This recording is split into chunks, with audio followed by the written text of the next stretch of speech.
still don't know whether the U.S. government will allow Microsoft to purchase Activision Blizzard. Signs are looking like it's going to happen. But that hasn't stopped some people, well, mostly Sony fanboys, from complaining about the business practice of of a company acquiring another company to make their products exclusive to that platform. Well, someone else is complaining about this, and that's actually Sony themselves. Sony was in talks with, let's say, was it a Brazilian? Hold on. It's the Brazilian equivalent of the SEC. Ah, okay. So they were talking to, I guess, a Brazilian government entity about the, I guess the possibility of a monopolistic tendencies if this sale would go through. And basically, Sony said it believes Xbox owning Call of Duty could influence users' console choice just with Call of Duty alone. Some have balked at this and basically said, oh, well, I mean, you had the chance to do it and you didn't. Others are pointing out, yeah, that's true. It's definitely a possibility. And maybe that the sale should not happen. Zero, what do you feel about Sony's comments about COD going to Xbox and possibly exclusive for the near future? It's interesting because I know Phil Spencer has gone pretty much on sort of a PR message spread, basically saying, "Hey, I know a lot of you worldwide are wondering if we purchase Activision Blizzard, what will happen with Call of Duty. We assure you, it's going to remain multi-platform because there's just no sense in just completely isolating it to the Xbox ecosystem." Wait, did he say that specifically, or did he say that he's going to honor all contracts?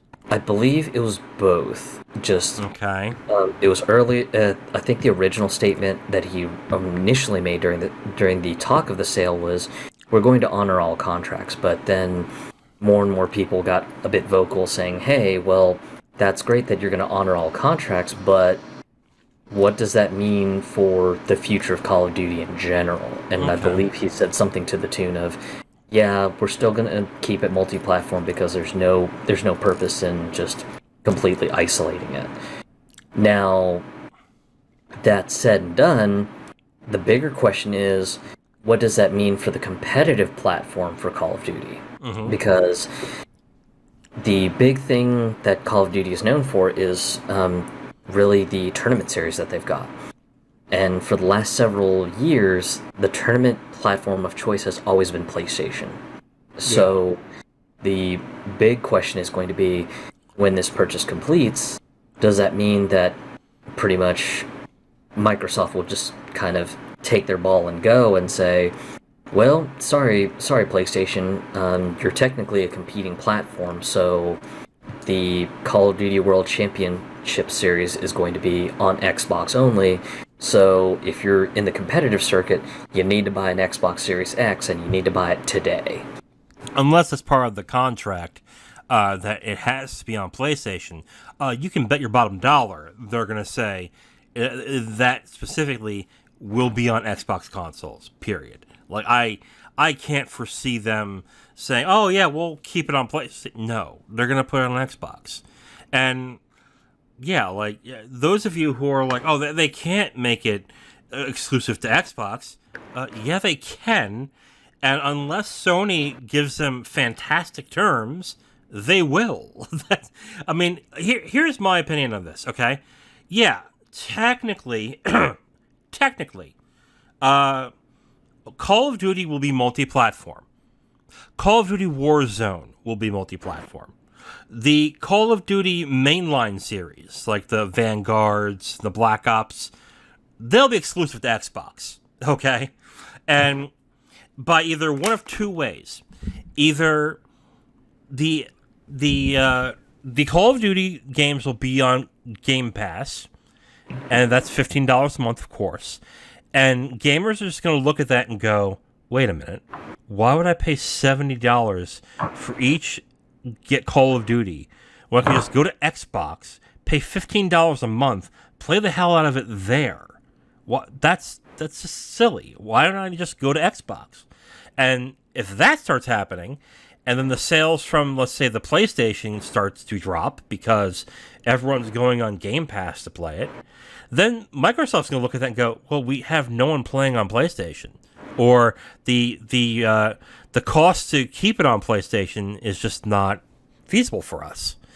So either Sony will have to subsidize the PlayStation version of Call of Duty, or pretty much, or give them better business terms, which means they'll have to give Microsoft a bigger cut of the profits of Call of Duty, or Microsoft just basically says, we're not doing Call of Duty on PlayStation anymore.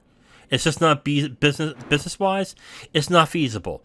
And we can better innovate the game if we keep it on our platform. Like, I could see that happening easily. And for those of you who are like, oh, they wouldn't do that, that would be stupid, they would lose all those sales. They don't care. All they care about is whether they get more people on Game Pass and more people buying their console. That's the point of being of a game console maker. The game sales are nice. Like, yeah, okay, cool. But the console sales are what matters. And if more people are going to be told that you can get Call of Duty cheaper on our console, they're going to go for the cheaper console. It's that simple. Like, for those, and I know some of you are going to be like, well, people want to have the hard disks. The game's barely on the disc. The game, you still have to download, 80 gigs? But when you get the disc, that's essentially the whole game. All you're getting with a disc is a coaster with the key in it. That's all you're getting.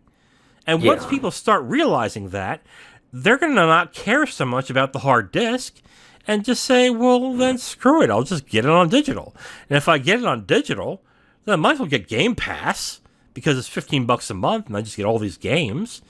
So why spend $70, $80, $90 on the game on one console when you go to the other and get it for $15? Yeah, and I was going to say, one thing I could definitely see coming back is the return of the platform exclusivity stuff. So stuff like get early access 5 days early or whatever. Oh, yeah. Oh, definitely. And that's not going to be through pre-orders. That'll be people who are on Game Pass. Like, if you're on Game Pass, you have a 5-day window where you can play the beta. Yeah, I can definitely see stuff like that being the norm again. Just the platform exclusivity stuff. Hey, get beta access super duper early and all that sort of mess. So I can see a return to that happening. Is it a hey, this is exclusive to Xbox only thing? No, it's not. But I could easily see something to the tune of, hey, by the way, do you want sweet access into the game 4 weeks earlier than everyone else? Then yeah, you're gonna wanna buy it on Xbox, or you're gonna want to get it on Game Pass. Yeah, and that'll be ridiculous for this 4 weeks. But yeah, you're absolutely right. Even if it's 3 days, the game I play all the time, MLB The Show. I mean, there are literally tiers of purchases of the game where you get the game 4 days early, and that's the feature. To get the $100 version, you get the games 4 days early, and people buy it because they want to play the game 4 days early. I mean, you can do that easily. And Xbox, I mean, Microsoft can just placate Sony and goes, okay, you'll get an exclusive too. Here's this cool Sony skin for the M150 or whatever gun there is. And there's your console exclusive. Buy and go from there. I mean, there's no incentive once this goes through for Microsoft to be to not keep it. I mean, And I know, like I said, some of you will say, but they'll lose all these sales. Doesn't really matter. Like, if that gets more people into their ecosystem, more people are going to buy in their ecosystem when Call of Duty's attached to it. So, yeah, you don't... They'll eat the, I guess, 3 million in sales, 4 million in... Well, there's more than that. They'll eat the millions in sales that they would have gotten on PlayStation if it means that they're coming to their ecosystem.